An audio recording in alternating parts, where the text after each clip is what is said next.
There is a new sport at the Olympics this year, and you are not going to believe it when I explain it to you. If you're new here, I am Marissa, and I try to make sports a little bit more accessible and fun. Today, we're going to be doing that by highlighting one of the most interesting new sports being added to the Olympics, and that sport is called Kayak Cross. Kayak Cross is a new to the Olympics form of competitive kayaking, and if you were looking for a very short way to explain it, it would be full contact kayaking. Now, if taking something you enjoyed doing while you were camping, like kayaking, but making it a full contact sport with time trials, obstacles, and a required underwater barrel roll sound interesting to you, then Kayak Cross may be for you. One of the greatest parts of the Olympics is the fact that sports that are generally not watched by the mainstream, like competitive kayaking, get thrust onto the world's biggest stage. But because there are so many sports, a lot of times you miss the ones that may be the most interesting to you. So if full contact extreme kayaking down a man-made whitewater river sounds interesting to you, I'm going to walk you through all of the basics so that you can be ready to watch Kayak Cross when it starts this week at the Olympics. Here's how Kayak Cross works. First, a little background.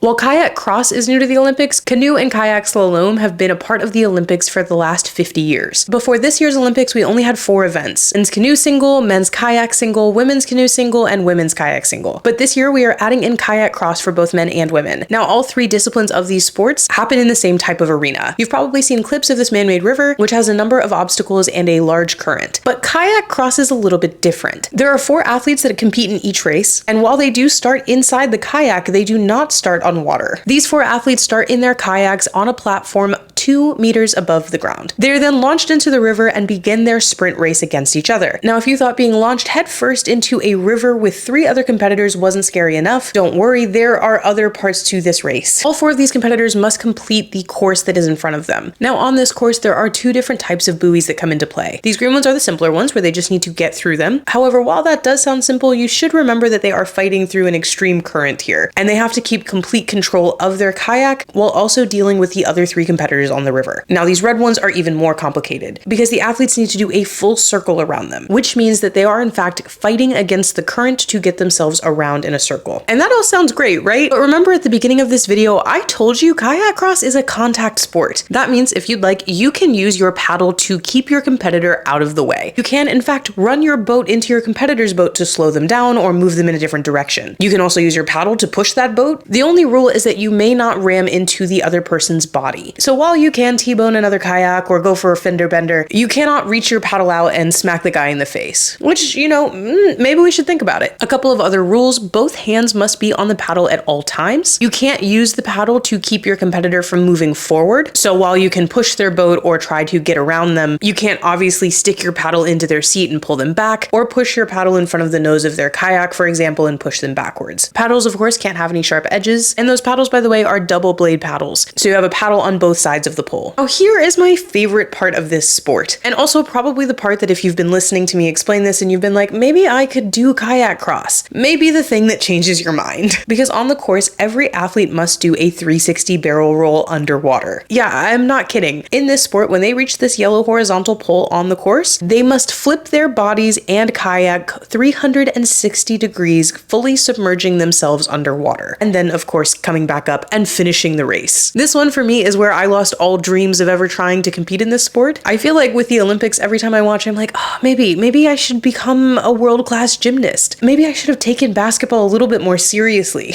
But when I saw the 360 degree barrel roll, which is in fact required, I thought, you know what, let me leave that one to the professionals. Now, if you missed the 360 barrel roll or any of the buoys, or if you passed the buoy on the wrong side, that can be grounds for disqualification, as well as breaking the start. And of course, if you're gonna slap someone in the face with your paddle, I don't think they would allow that either. Now, the truly insane part about this sport is that a race usually takes less than a minute. Whoever makes it all the way through the course at the fastest speed without taking any penalties for missed buoys or missed barrel rolls wins that race. And as I said, it's only 4 people at a time, so there are heats and it continues until we find a winner. Very similar to the way we run swimming. So me personally, I love when sports are just completely unhinged, and this is one of those sports where there is no question that it's an extreme discipline that the average person cannot do. If this has intrigued you and you want to watch the sport, Kayak Cross kicks off on August August 2nd. It starts with time trials for both men and women on the 2nd, with races happening every day through the final on the 5th. And actually, I'm kind of curious how many of you think you could do this, because I think the Olympics give us this sort of false bravado sometimes. Me, I'm telling you for a fact I'm not holding my breath like that. And also, if someone hits me with a paddle, it's gonna be war. However, I will be watching. I would love to know if you guys are gonna watch Kayak Cross as well. And if you like to learn about sports in a fun and welcoming environment, go ahead and subscribe, as that's what we do here. I'll be covering the rest of the Olympics, and after that, a ton of sports. So I hope you'll stick around and let me know what you think about Kayak Cross.